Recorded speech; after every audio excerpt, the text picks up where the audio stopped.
charts videos up, and you can see what that was about, because that was when I first started reading for other people, for strangers. And I will tell you the same thing about reading cards as my astrology teacher told us about learning to do astrology.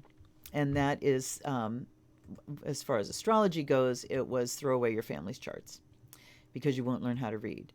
Why? Because you know these people, because you think you know these people. It's no, not erase those. It's because you're in relationship with these people, and so you have your own perception of them, and that gets in the way of you seeing what's in the chart, because there can be things in there that you just don't see. You love them, they're your family, and you see something in the chart and go, well, that doesn't make sense. It's because it's not your experience of them. So you've got to learn how to remove yourself from your personal perception and your experience of someone in order to be able to just look at the chart and read the chart. So astrology, you've got to have a solid footing in facts, in astrological facts and keywords. You've got to have that footing, and they have to come readily to mind. And you have to know all the different ways to shuffle that deck of the zodiac. Everything hangs on the signs, the planets, the houses. That's it, the aspects. Signs, planets, houses, aspects. So you start with knowing about the signs, because those are the schematic for everything else. As you're looking at the signs, you learn the ruling planet for that sign. And then you learn what that planet stands for. And then you learn that sign has an element and a quality / mode. It's called both things. And what that combination means. So, for instance, there are 4 elements and 3 qualities or modes. Modes is a better word, really. The elements are personality traits. So, and it shows sort of where things are grounded. So air would be intellectual, fire would be creative, water is emotional, earth is practical. All right, so each sign is one of those elements, and then the modes are cardinal, fixed, and mutable, and these are modes of behavior. So one is about innate traits, the other one is about behavior, kind of a noun and a verb, So modes, cardinal, fixed, and mutable. Cardinal is immediate, active, ardent, passionate, okay, kind of fire, like fire, a fiery trait. But it mostly means in the now, initiating, getting started now, okay. Cardinal signs are now oriented, present oriented. Then you have fixed. The fixed signs are very steadfast and loyal and stable and stubborn. They don't budge easily. They are future oriented. They want things to stay. Okay. And then you've got mutable, which is adaptable, changeable, versatile. All right. The cardinal signs start the seasons: Aries, Cancer, Libra, and Capricorn. The fixed signs are smack in the middle of the season when everything is in full bloom, and here we are. And that is Taurus, Leo, Scorpio, and Aquarius. And then the mutable signs end the seasons when it's changing. Things are, the traits of the season are deteriorating and then looking to begin the traits of the new season. So they're kind of morphing and changing. And that's Gemini, Virgo, Sagittarius, and Pisces.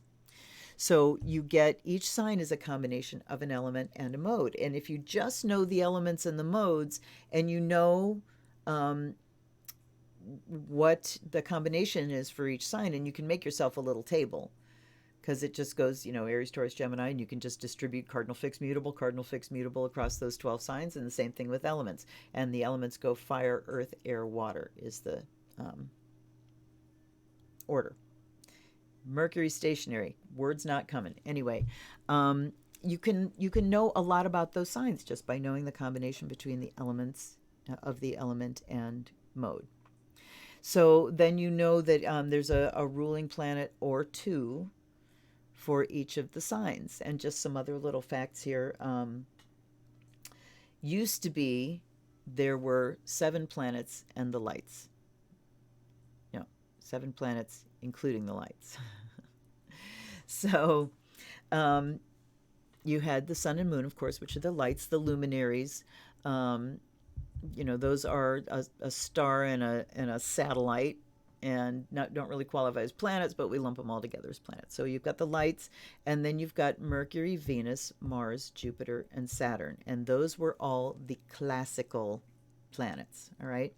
So having sun and moon only rule one sign each. So that leaves 10. You've got 5 other planets. That means each of those other planets was going to rule 2 signs. So Mars was the ruler of both Aries and Scorpio. Mercury, the ruler of Gemini and Virgo, still. And Venus, the ruler of Taurus and Libra, still, with no sharers.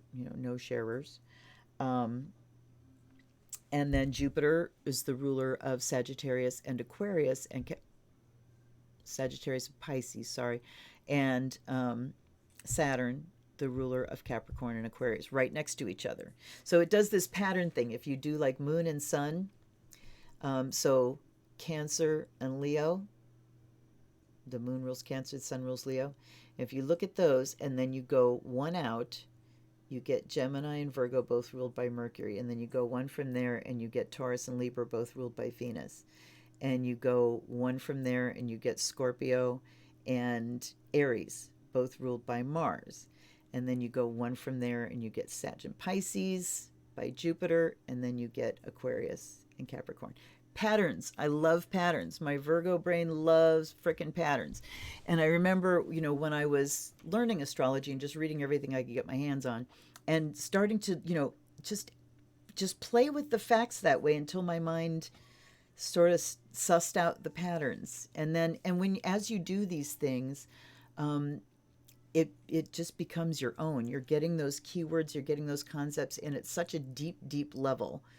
And they are so hardwired in there as vocabulary and as, tools and parts that get put together, that then you become able to look at a chart and say, here's what all this shit means, because there's a lot of shit in there. There's a lot to look at, and it can be overwhelming. And initially I was terribly overwhelmed. Couldn't read a chart to save my life. And it was also because I was terribly, terribly full of self-doubt. And also I was reading the charts of my friends. So throw away your charts, or throw away your family's charts, and then you will learn to actually read astrology.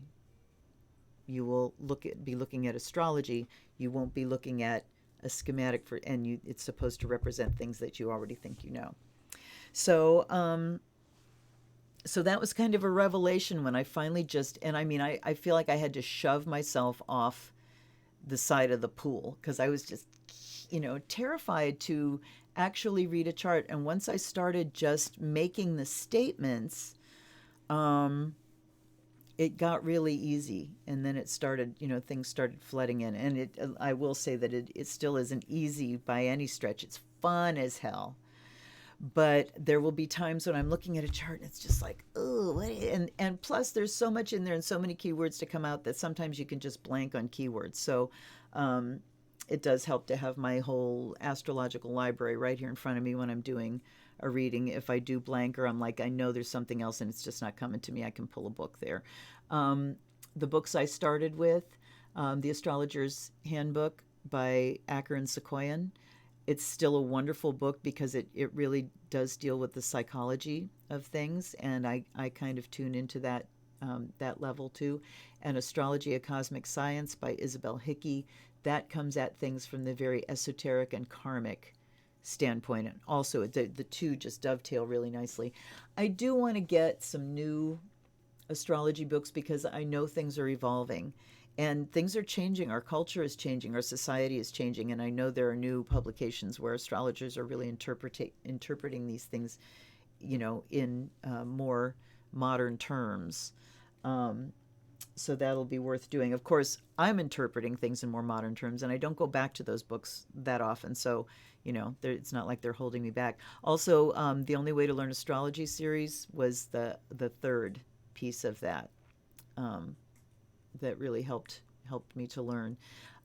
Plus, Annie Hershey, my teacher, was phenomenal. She published a little book that her daughter gave me permission to copy and use.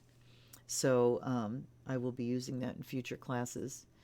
But let's move on to talking about tarot, because when I had that Rider-Waite deck, and it didn't really. I mean, it worked. It worked. It gave me answers. They made sense, but it felt like hard work. It felt like I had to really look up the answers, and the answers in the Rider-Waite book are very. They're the Stuart Kaplan, those old meanings. The keywords are valid, but they're just keywords, blah blah blah blah blah, and it's hard when you're first starting to put those together. So Hanson Roberts was a gift. The first gift deck I got, there was the lift deck, which was the Rider-Waite. I lifted that one, and then there was the gift deck. And I mean, actually, I know I had the cartouche deck before that. And I might have had like the Voyager and a couple of others just to have the decks, but I didn't get the idea to start reading for other people until that Hanson Roberts landed in my hands, and that just triggered everything. And then one of the first decks I got after that was this one called the Robin Wood. And it's a beautiful deck. I don't have the box because it fell apart and I wasn't into my frenzy of taping back then. But it was one of the first ones I got. Let's look at the copy right here. 1991. And I bought this one, and I think back then I had to save money to buy a deck. And I just, the images, the few images that I had saw, back then too, you saw the front and the back of the box. That was it. There was no internet to go to and see, do I like this? You had to either like that image that you saw in the box, the image or two, or not. So I got this deck, and it was when I was doing the psycho fair circuit and the psychic fairs. And you're reading all day, and Ren fairs too, not just psychic fairs, but I did readings at Ren fairs. And when I was doing those and reading all day long, my deck would start to go stale. The Hanson Roberts deck, when you're doing 20 readings in a day, and I mean, I was cranking them out, I would get to the last part of the day and my brain would just go numb, and the cards weren't triggering anything. I just heard myself saying the same things over and over about the cards, and it could have been perfectly valid, but I wasn't like adding insight. My brain had sort of fallen asleep and I got a little automatic about it. So I would pull out this deck and start reading from here, and the images were fresh. They were a little bit different than Hanson Roberts, and it would just be enough to wake up my brain and start me really hooking into things, intuitively again. And I wanted to show you because I did a reading. I hadn't pulled this deck out in a long while. And I went through a major life change in August, and with the passing of my mother. And I was doing a reading about about work, about business, about career, about bringing my, the way I do readings into a new format, rather than having somebody come to my house or having to meet somebody at a coffee shop or having to do it over the phone where nobody can see anything. So, having to upgrade into the computer age. And, I've been dealing with computers since they started putting them in offices. So I'm not a stranger to that, and I'm not a technophobe by any stretch. But I know there were new platforms that I wasn't aware of and that I needed to work with. So I did a reading. And as I was shuffling, the star fell out. And the star, when it comes out to me in a reading, makes me say to the other person, your guides are here. Your guides are here. They're waving at you. They're reminding you that they can't step in and help unless it's life or death. You have to ask.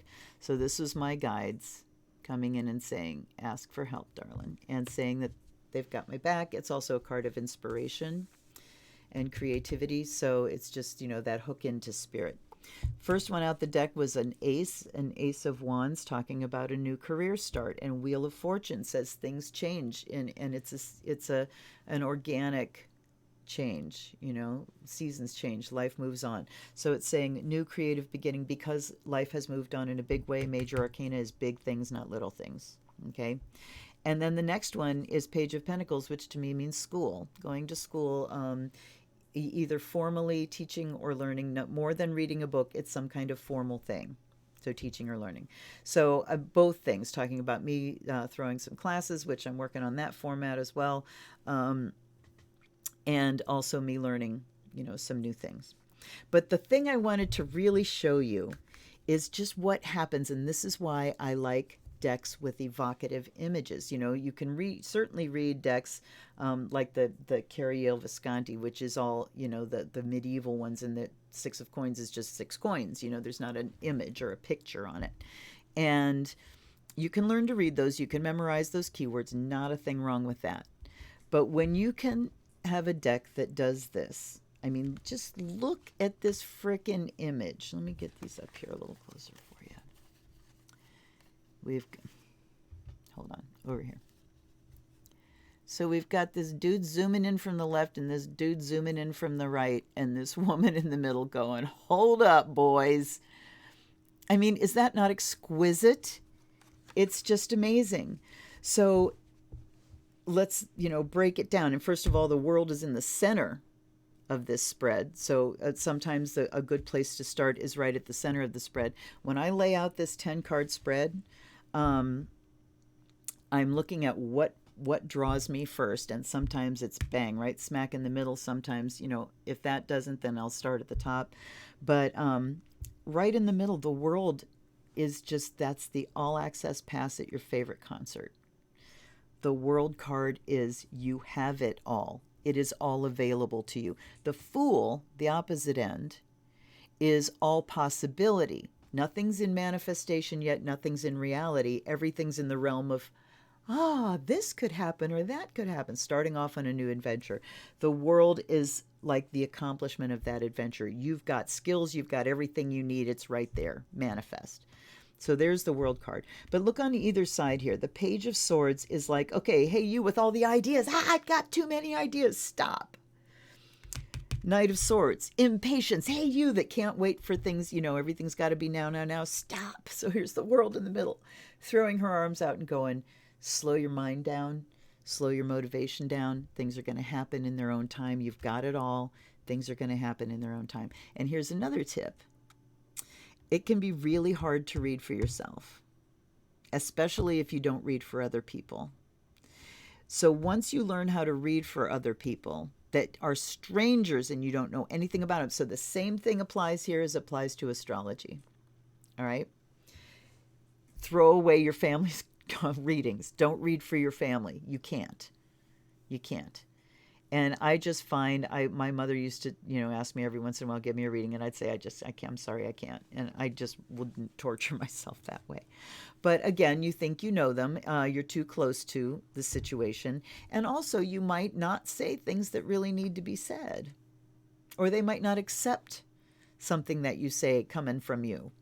So it's just, a lot less wear and tear if you don't read for your family. You teach them how to read for themselves. So, okay, now I kind of sidetracked myself. At any rate, there's the world card saying everything. Oh, so reading for yourself, that was it. To read for yourself, you kind of have to get in that objective mode that you would be in reading for a stranger. So reading for a stranger, again, you're just reading the cards. Like with astrology, you're just reading the chart.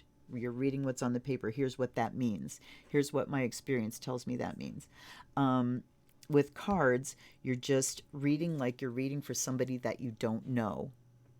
And as I'm showing you this, you guys, this reading, I'm getting more out of it than I did when I was just laying the cards out and saying these things to myself. I'm getting more out of it. So, good tip there.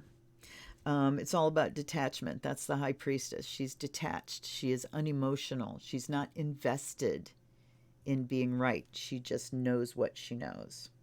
Okay? So down at the bottom here, the Knight of Wands, which there's a list of things that he means. Number 1 is a change of residence or a change within the residence. Somebody moving in, somebody moving out, or travel. Okay, it's motion. It's certainly motion. You see the, the guy on the fire, why can't I get that together? The guy on the fiery horse there, the knight on the fiery horse. Also interesting that he's heading towards the past. So, I've said before, when I do these 9-card things and when I read in triplets, I can look at them this way, but I can also look at them this way, which I haven't done yet. So this could be interesting. All right, so we've got change of residence, change within the residence, or travel happening. And then we've got money that's not worked for. Now, my husband was in an accident last spring that wasn't his fault, and we're waiting for that case to be resolved. So that would be the money that's not worked for. And then we've got a new financial beginning. So I'm looking at the fact that this reading starts and ends with an ace. So it's telling me creatively and monetarily, you're starting anew. The new energy is there. If I'm doing a reading for someone and one ace comes up, that's a new beginning. 2 aces come up, okay, now you're really getting going. If you get 3 or 4 aces, particularly if it's cups, wands, and pentacles, if those 3 aces come up in a reading, they are in it. And what I say to people is anything you plant right now will grow. Any seed you plant right now will take root. So these 2 aces telling me that. Now, the change of residence kind of puts me into fear and trepidation because we've been in the same place for 21 years now, and I love, love, love this place. We do rent. We're not owners. We're cliff dwellers. But it's a fabulous place. It's a big townhouse, and we live right on the woods, and the woods are glorious, and it's been a wonderful place. My son was born here in this very room, and, it's home. We've outgrown it several times over, but it is home and I love it. So that's kind of, but what I say, anytime I think about change of residence, is this or something better. And something better would be this plus a fireplace. So anyway, coming back to this reading, which I did maybe a month ago. And sometimes when I do a reading that like really rings my bell, I don't write them down in journals anymore because I discovered after the first couple of years that I never go back. And even if you do go back, unless you have written down all the context that went with it, you're just not going to remember what the significance was. It's not going to have the same impact as it had at that time because you're not in that context anymore. So here's another big lesson. The cards, when you're reading for somebody, it's all about the context that they bring. All right? This is why, even if somebody says they don't have a question, rather than just going in blank, I have them frame the question as, what do I need to know right now? Because that frames the information. So, and if somebody asks a specific question, that's going to frame the information more specifically. You're going to have to tailor and suit the information to that question. All right. So, so when I do a reading that really rings my bell sometimes, I'll take it and gather it up in order and I'll put it face 2. I'll put it so the face of it is here. So the next time I pull that deck out, I can look at the reading again and go, does that still speak to me? And boy, this one still does. I still know exactly what it was telling me because it was that clear of a reading. And when you have those images like this, like I've had done readings where there was the Queen of Cups and the King of Swords facing each other and the Ace of Swords in between them. And I said, is somebody getting a divorce? Oh, yes, they were. So sometimes the pictures just, when they're in threes like this, it's like a tableau. It's a triptych that just has so much information to it. And then the last card that I took was the Death card, which means a final ending, which means something's going to change for good and forever. Now, interestingly, pulling this reading back out now, there's some new significance down here because if I look at this as travel, we've had another death in the family over the past weekend and are possibly going to be traveling out of state very soon. And then there's the Death card. Why? Because of that. Now, those didn't directly talk to me then, but the Death card at the end talked about an ending, and it also spoke to my mother's death, that is a closed chapter now. Both of my parents have passed. That job is done now. I no longer have them to take care of. So I can start to put all my creative energy into all the things that I'm thinking. Okay, so let's go vertical and see what happens here. So we have the Ace of Wands, creative new beginning, Page of Swords talks about ideas. Now, in the Hanson Roberts deck, the Page of Swords talks about fear and trepidation because he's going like this, you know. In this deck, look at him. He's like, whee! He's got this sword, this bright and shining sword that's leading him forward. So considering swords in this deck are air, which is the intellect and the mind, it's like, wow, I've got these great insight, these ideas that I want to follow, that bright and gleaming sword. So new creativity, new ideas, and that can take me places, you know. And I just got asked to travel out of state to lead Dances of Universal Peace today. I just completed that proposal today. So, awesome. Then we have the two, we have two majors that came out here, one that flew out of the deck and one that capped everything. You'll notice that this is also a 10-card reading like a Celtic Cross. It's just 3 threes and then an extra, because the star was the one that popped out of the deck. So Wheel of Fortune, things are changing. Life is changing. Life is moving on. New season, all right? Literally, and on the bigger arc of life as well. New season, and this is coming into my power. This was the 1-year anniversary of my croning in October. So this is me coming into full power, full access of my talents and the skills and the things that I have to offer, full expression of that. And then down at the bottom is money that's not worked for. So,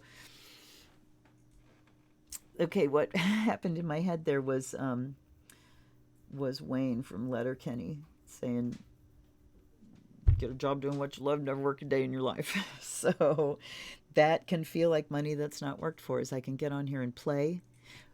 But shh, I gotta tell you something.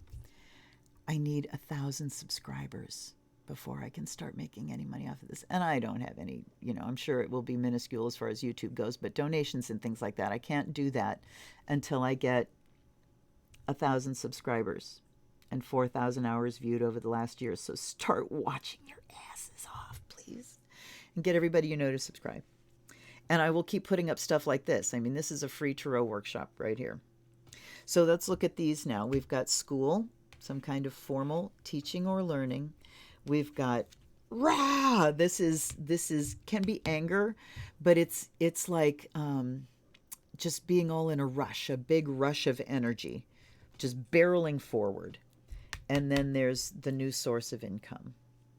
So teaching is going to make me go barreling forward into a new source of income. So you can see how the cards can be read this way, and they can be read this way. They could probably do it this way too, but I mean, it would say pretty much the same kind of things. So let me know what you think of that. This is a gorgeous deck. I'll have to do a whole review of it so you can see the whole deck, but it's just beautiful. I mean, look how descriptive these cards are. And, this is, I guess, the one downside of having a collection of 150 of them is that you just don't get to all of them, that often. You forget about favorites.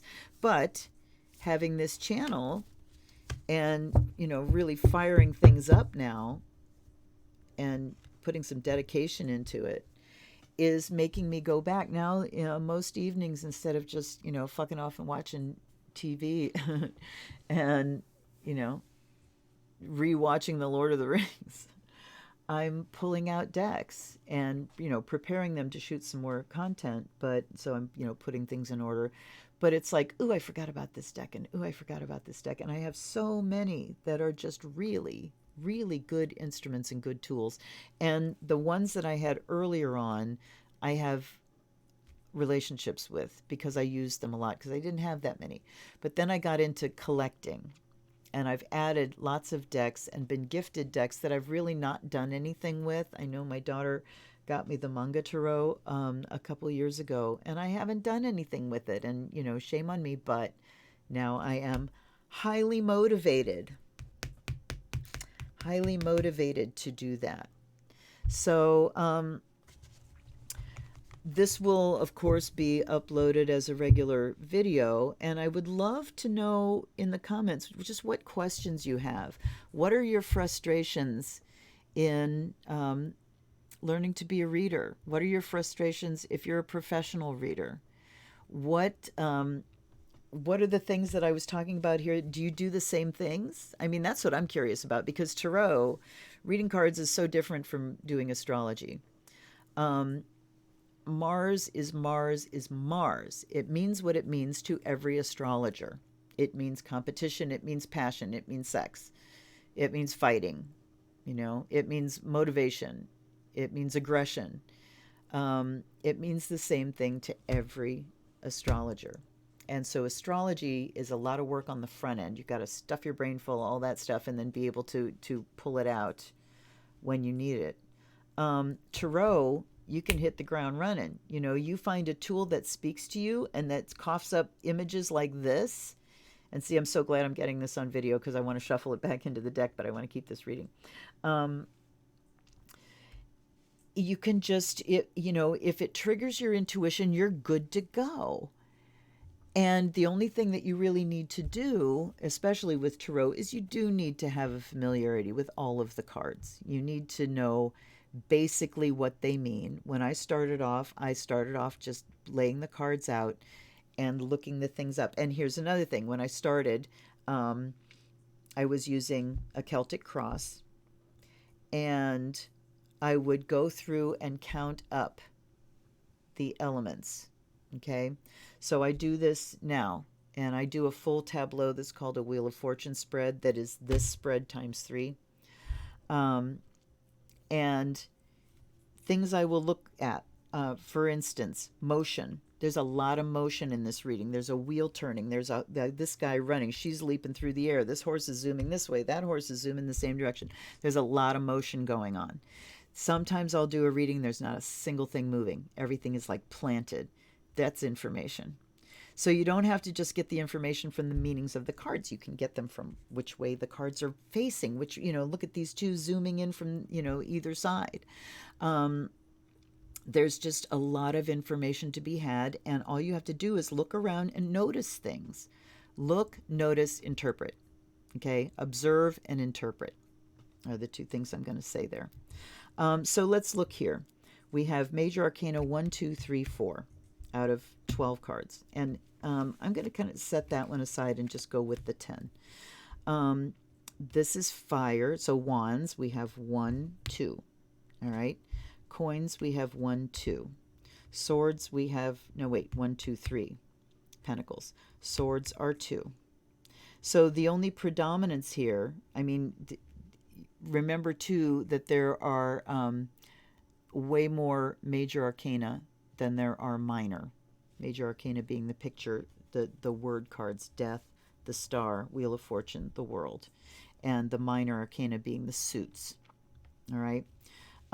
So if you have more major arcana, that's okay, because there are more to be had. So you've got to have a real strong predominance of those. Or I kind of look at how many majors there are, and I divide it into, if there are very few, it means everything's in detail right now. Everything is just the small shit right now. If there are tons of majors, more than half the majors are there in a Wheel of Fortune reading, or more than half of the cards I lay out are majors, or there's 1 or 2 in every category, and they come up in pairs, then these are big life lessons. These are big things that are happening, and big life lessons and big life changing things. So then look at the suits and the predominance here, and it's, a small predominance is pentacles. So that means that the concern is financial. The focus is financial. But what do you notice? No cups, not a single cup. What does that say to you? What it says to me is it's not about the emotions. There's not an emotional issue right now, which was good to hear, because having gone through, the passing of my mother, and kind of constantly be going, am I okay? Am I okay? Am I okay? Am I going to get slammed with something I'm not expecting? Am I okay? This reading says you're okay. Emotionally, you're okay. Or emotions are just not the issue right now. You don't have an issue in the emotional realm. Okay, slight predominance with money, but we have an equal balance of the creative and the intellectual, and making money from that. And then we've got so it's a good balance. Two of the suits that we do have, 2 or 3, 3 majors, that's a pretty even balance, except not emotional. So it's pretty even across the board, except there are no emotional issues right now. So there you go. There's a little mini workshop in being a tarot reader and how it all works. So yeah, you can hit the ground running with the tarot deck. You can just look at everything, using the same deck for like 30 years now with the Hanson Roberts. There are still cards that when I lay out a reading and I'll say, oh my gosh, I never noticed that before. There are still new things in the image that will pop out at me. So that's another thing, aside from looking at the whole image or just knowing the keywords for that card, there can be something in that image that suddenly stands out to you, and there's information there too. So lots and lots of information to be had if you just keep your mind open and you keep your eyes open and you're looking for it. I also want to show you how to answer a yes or no question with a tarot deck. Okay, I'll probably make another short video that's just its own, shorty for how to do this. And then I think I'm going to see if Socrates agrees. So, fuck, now we need a question. Okay, I don't see anybody on here chatting. So the question. All right. Okay, I'm not going to dance around the elephant in the room. Let's talk about the elephant in the White House. So my question is, and I'm going to do two more shuffles like this, and no cut shuffles. The question is, will 45 be impeached? I don't even like saying his name. It's like fucking Voldemort. He who shall not be named. So here's how you do a yes or no question with a tarot deck. We're going to deal the cards out into stacks of 13. Okay? 1, 2, 3, 4, 5, 6, 7, 8, 9, 10, 11, 12, 13. 1, I'll tell you why I'm making that face in a second. 2, 3, 4, 5, 6, 7, 8. Until you get to an ace. So you start dealing, and we're going to do 3 stacks. Okay? You start dealing, and if you get to 13 without an ace, then you stop in that stack and you go to the next one. So we've got an ace up here. So once you hit an ace, you go to the next stack. 3 stacks of 13, unless you hit an ace. Okay, here's the third one. Okay. Whew.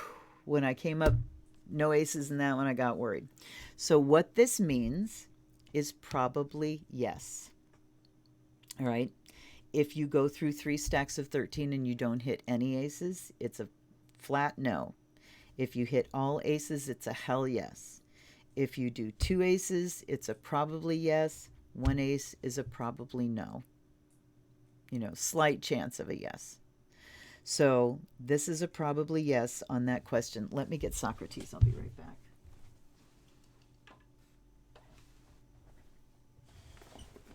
I see my cats have been sneaking in, so the door's open. All right. Socrates. And I do this with my left hand because that's the receiving hand and the psychic hand. Okay. Socrates, will Trump be impeached? You're a fucking winner. Okay. All right. So, of course, the reality, proof of the pudding is in the eating. We ain't got no pudding to eat yet, so let's find out. We'll just have to wait. So Socrates, I tell you about him. I got him in a Spencer's in Michigan on the clearance rack. And there was only one, or I would have bought more. And I can't find, he's made by E&B Giftware Inc. And I can find nothing about this company that has anything to do with the swearing ball. And it kind of makes me happy. I looked on eBay. I've looked at, magic swearing 8 ball, silver swearing 8 ball. I've looked up every kind of thing I can think to look up, and I can't find another one. And I dread the day that he dies for good. But you're gonna live a long, long life. You're gonna live as long as I am, because he's delightful, and he certainly makes things lighten up a little bit.